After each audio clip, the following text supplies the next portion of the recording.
Amados hermanos en Cristo, paz a vosotros. La semana pasada estábamos reflexionando acerca de lo que Dios ha puesto en nuestras vidas, su imagen y su semejanza en cada uno de nosotros, queridos hermanos.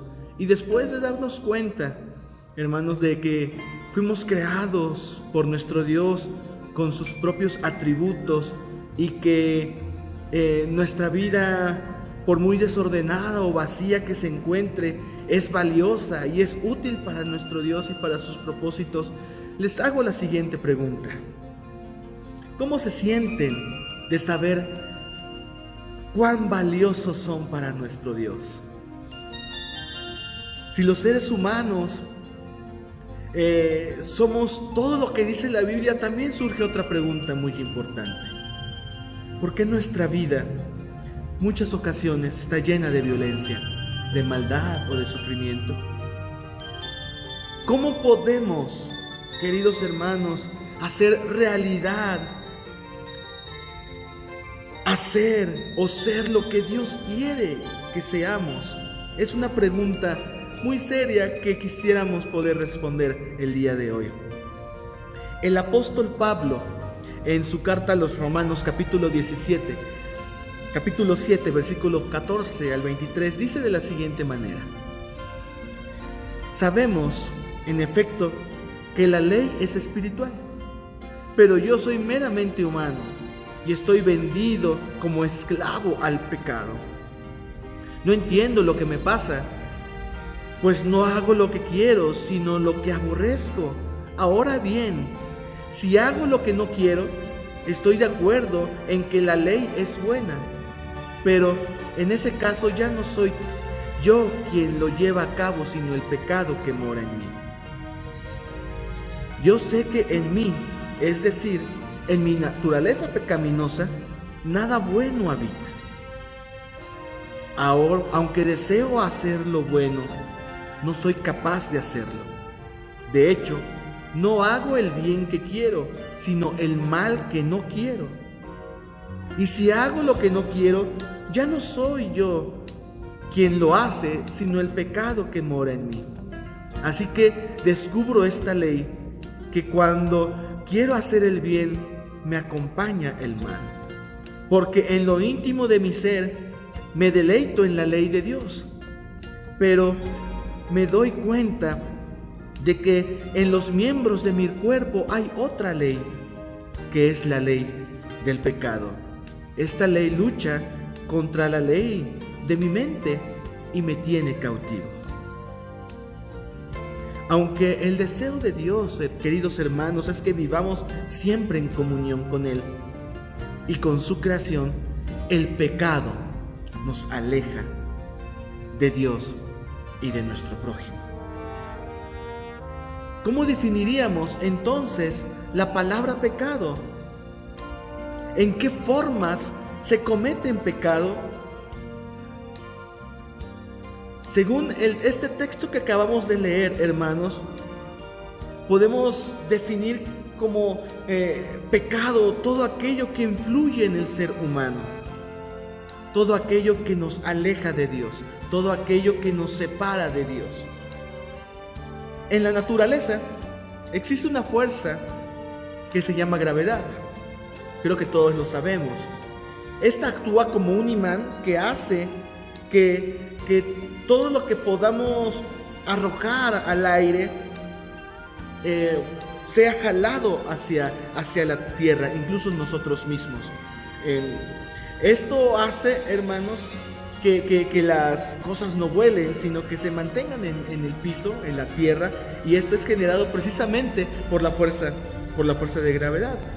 Esta fuerza lo jala inmediatamente hacia abajo, haciéndolo caer. Así como la fuerza de gravedad, existe una fuerza llamada pecado.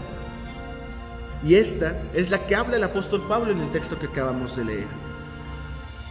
Solo que, a diferencia de la fuerza de gravedad, queridos hermanos, el poder del pecado es un poder destructivo, porque no permite que los seres humanos podamos desarrollar la imagen que Dios ha puesto en nuestras vidas.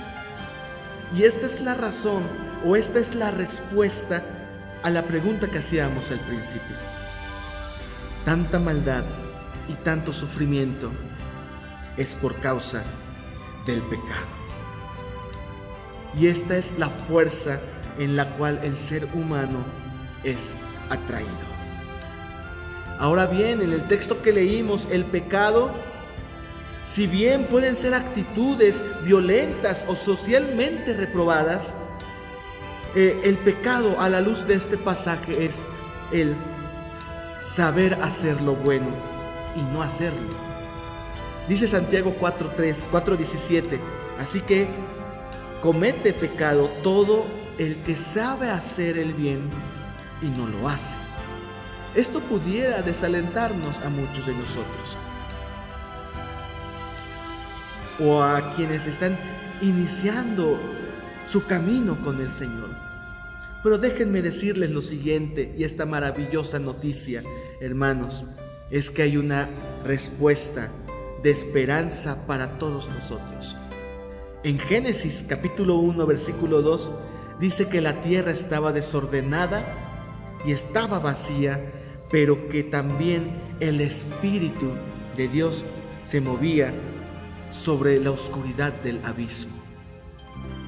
La esperanza, querido hermano, que el ser humano tenemos es la presencia del Espíritu de nuestro Dios.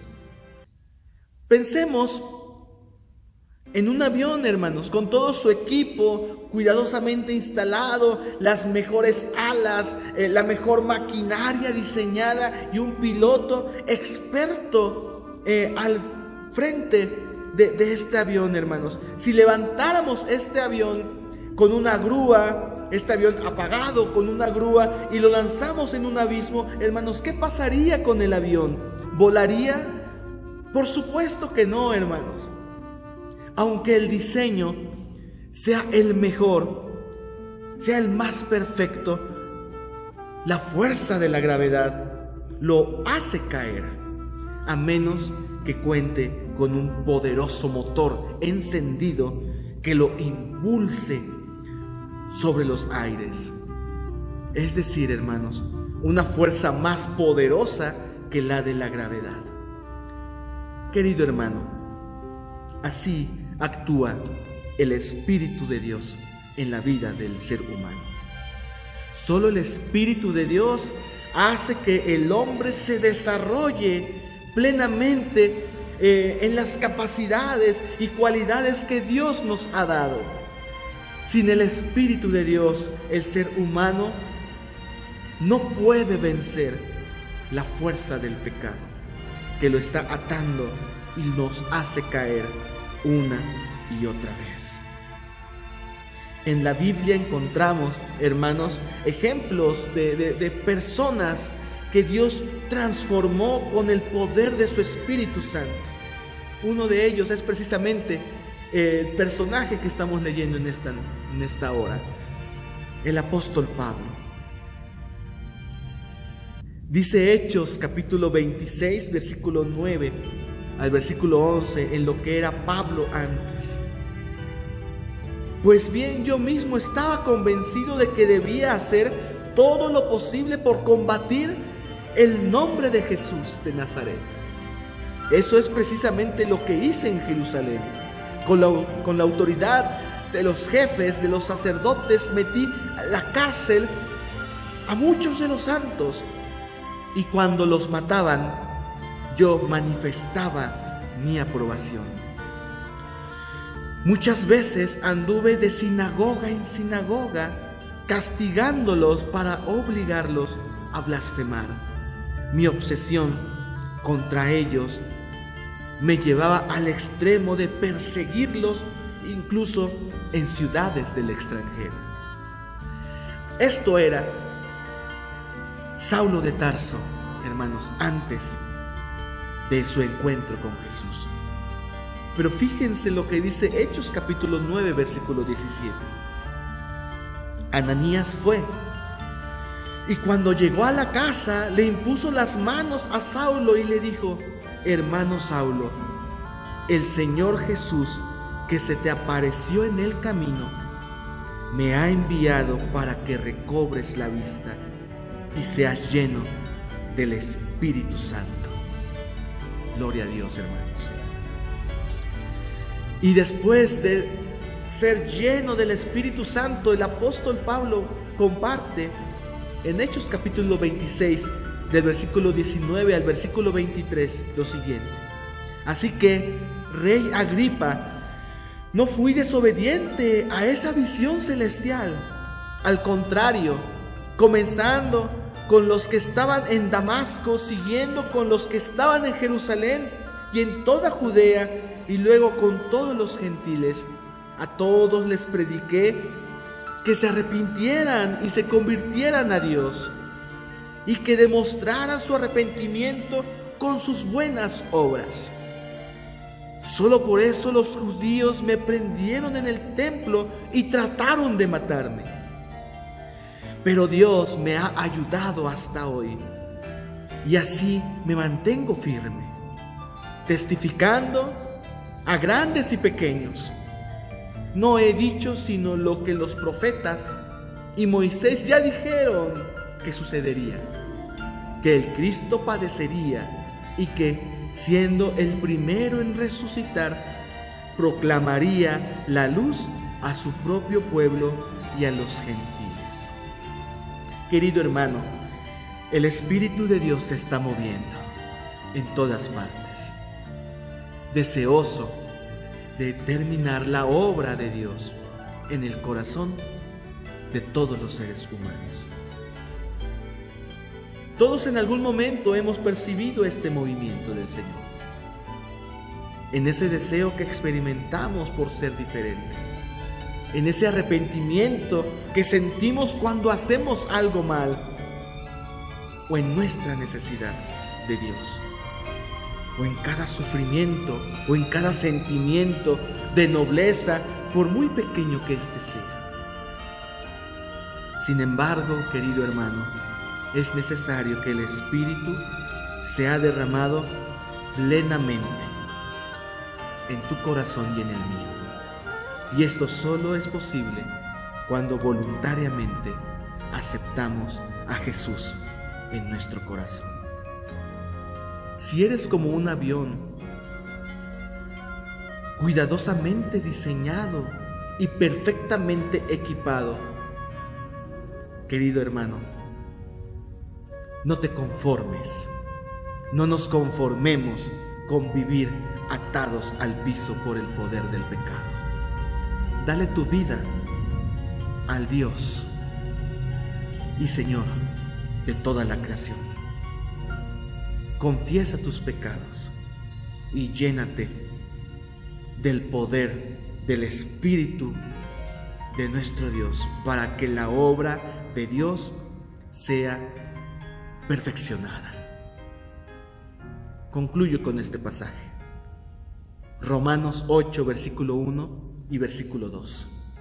Ahora pues, ninguna condenación hay para los que están en Cristo Jesús, los que no andan conforme a la carne, sino conforme al Espíritu.